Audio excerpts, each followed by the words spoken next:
The Central Coast has recorded its first COVID-19 death. Local health district confirmed an 80-year-old woman with pre-existing medical conditions and who had tested positive to COVID-19 passed away earlier this week. Hi, I'm Ross Barry and welcome to Friday 5 at 5. It's with a heavy heart we report this week the first virus-related death in our region. The woman was part of the Gosford Hospital COVID cluster that broke out earlier in April and included 6 healthcare workers, 2 patients and 4 others. The death brings the total number of deaths in New South Wales to 30. On the Central Coast, the number of confirmed cases is steady at 118, almost all of whom have been released from isolation, with just 1 person still in hospital. Service New South Wales Tuggerah call centre has been closed after a worker there tested positive for COVID-19 on April 19. The centre, which employs several hundred workers, is undergoing extensive cleaning and health authorities are tracing close contacts of the infected worker.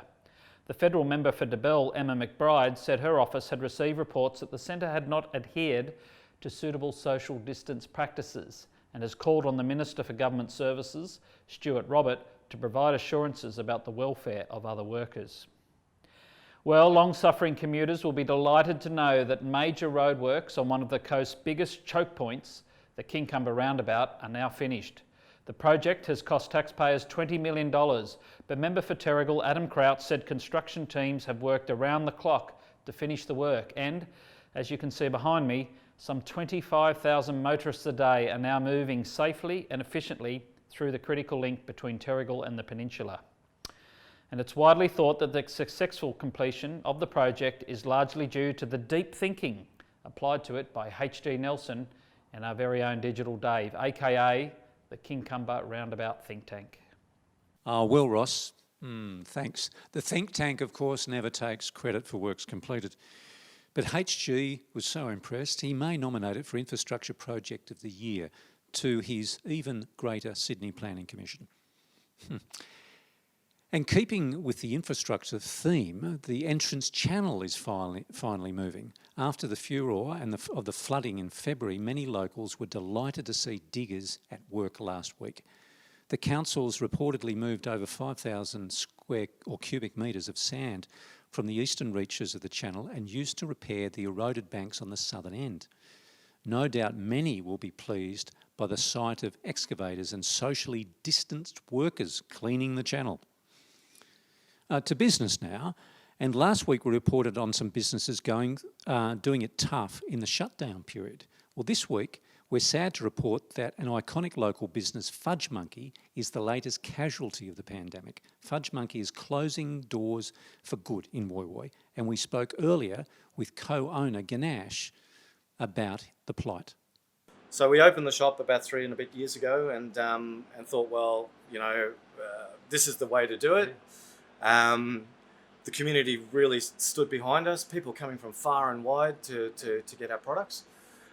So we were doing really well, and then the bushfires happened and things started to go a little bit on the downward spiral. We dropped down to about 1/10 of the output that we would normally do.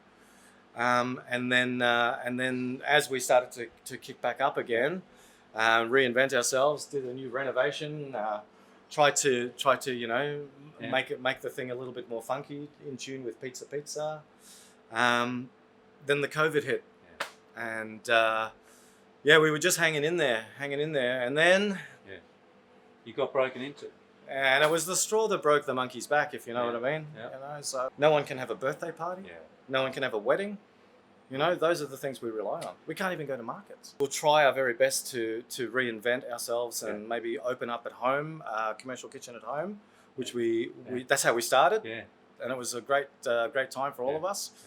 Yeah. I think that if we can reinvent and get a commercial kitchen going again, you'll see us out there. Instead of in one shop, you might see us in lots of little shops. Finally, up at Spencer, the locals are lobbying council to close the old Spencer Dunnies, which, as you can see here, have been and seen better days.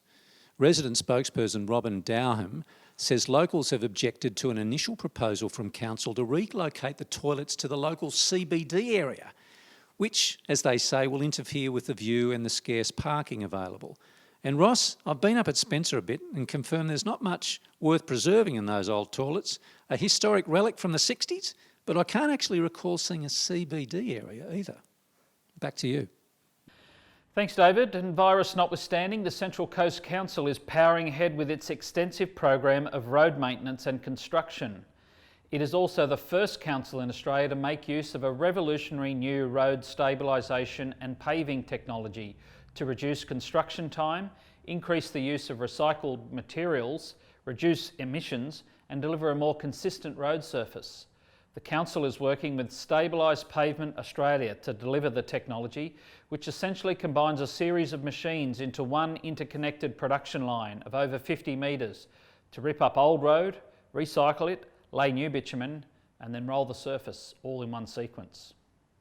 Turning to sport, and while the spotlight is on the proposed recommencement date for the NRL of May 28, the outlook for the New South Wales grassroots competition here on the coast is far more uncertain.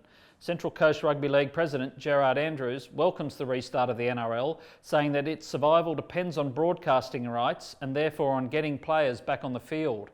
But he says local clubs rely on sponsor funding, most of which comes from clubs and pubs and other local businesses that have taken a big hit from the virus. Andrews said he thought it would be better for everyone if the 2020 local season was scrapped and to give everyone a chance to recover.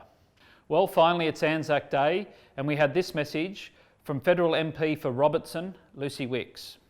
Anzac Day is such an incredibly important day in the hearts of all Australians, and this year I know it's not possible for us to be able to commemorate, remember and honour the service and sacrifice of so many Australian men and women who have fought and paid tremendous sacrifice in the service of our nation. But there are still many other ways that we can remember, pause, reflect and honour their service and sacrifice.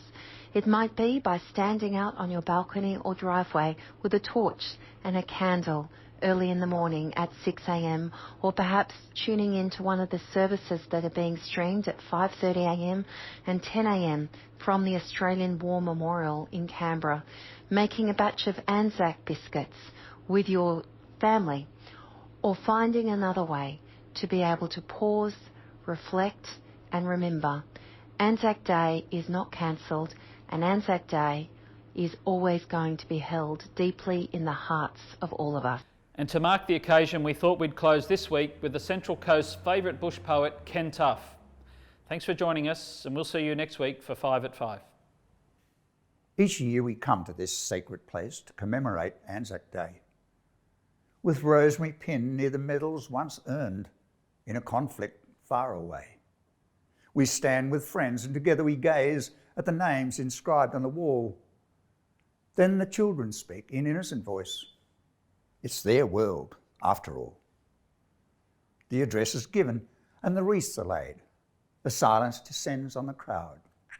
We listen intent as the last post is played and our anthem is sung out loud. A kookaburra lands in the branch above and commences his well-known call.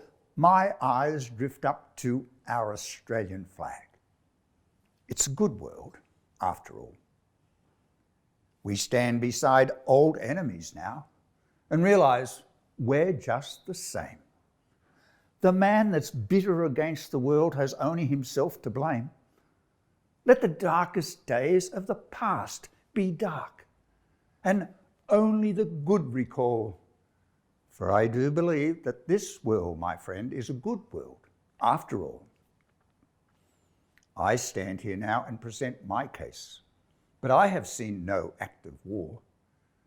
But I've heard those battered when returning home that governments seem to ignore, and families left shattered by fire and by flood, and some clergy we held so tall.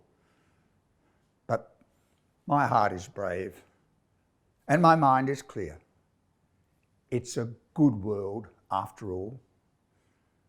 We must keep our eyes on the road ahead and the troubles facing mankind, and keep our face to the dawning light, though the devil may stand behind. Though the devil may stand behind your back. Don't see his shadow fall, but watch for the signs in the morning stars. of a good world after all. Now go for a beer and the two-up ring, as most of our diggers have done. But remember the sacrifice they have made at the going down of the sun. We must live for life and the best it is till our twilight shadows fall. And do be brave, for this world, my friend, is a good world after all.